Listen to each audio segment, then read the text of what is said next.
Қайырлы күн әріптестер, аттестацияға педагогикадан 2020 жылы келген тестті қайталайтын боламыз. Педагогика 8-ші нұсқа, бірінші сұрақ.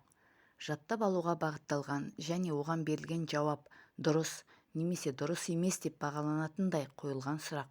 Жауабы төмен дәрежелі. Екінші сұрақ. Оқу үдерісінің тиімділігін айқындаушы негізгі факторлардың бірі. Жауабы оқу нәтижелігін бағалау, мүмкіндігін білу.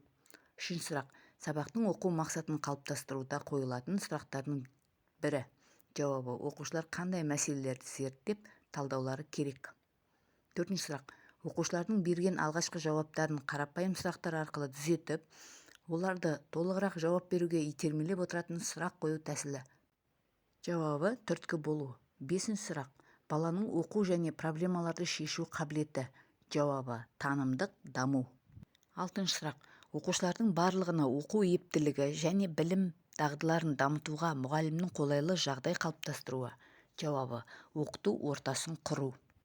Жетінші сұрақ. Оқушының білім алуын қолдау үшін сынақтан өткізу сұрағы. Жауабы осы айтқандарыңызға мысал келтіре аласыз ба? Сегізінші сұрақ. Оқушылардың білім алуын қолдау үшін пайдаланатын түрткі болу, сұрақ қою мысалы. Жауабы оқудағы кедергілер туралы не айтуға болады? Тоғызыншы сұрақ. Оқушының өзекті даму деңгейі Выготский бойынша. Жауабы тәжірибелі адамның көмегіне сүйенуі. Оныншы сұрақ. Жауабын алу үшін және оқушының жауабын түзетуге көмектесетін сұрақ қою түрі. Жауабы түрткі болу. 11-ші сұрақ. Педагогиканың жалпы негіздері бөлімінің мақсаты. Жауабы педагогикалық білімді қалыптастыру. 12-ші сұрақ. Білім беру ұғымын алғаш педагогикаға енгізген ғалым. Жауабы Песталоцци. 13-ші сұрақ. Ұлы дидактика еңбегінің авторы Ян Амос Каменский. 14-ші сұрақ.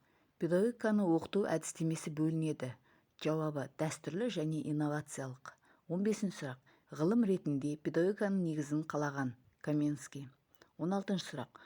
Оқу тәрбие процесінің сандық көрсеткішін анықтау әдісі. Жауабы математикалық. 17-ші сұрақ.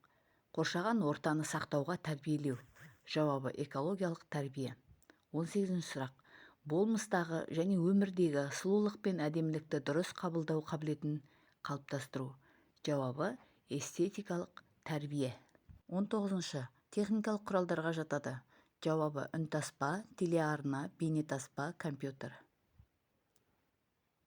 20-шы. Балаға шамасына мүмкіндігіне, қабілетіне сәйкес берілетін тапсырма түрі. Жауабы деңгейлік тапсырма. Ал әріптестер, осы оқылған тесттерді қайталап, наушникпен тыңдап жүріңіздер. Тез жатталады. Сәттілік. Ал аттестациядан өтуші әріптестер, сіздерге сәттілік. Комментарий жазып, тіркеліп кетіңіздер каналыма. Рахмет.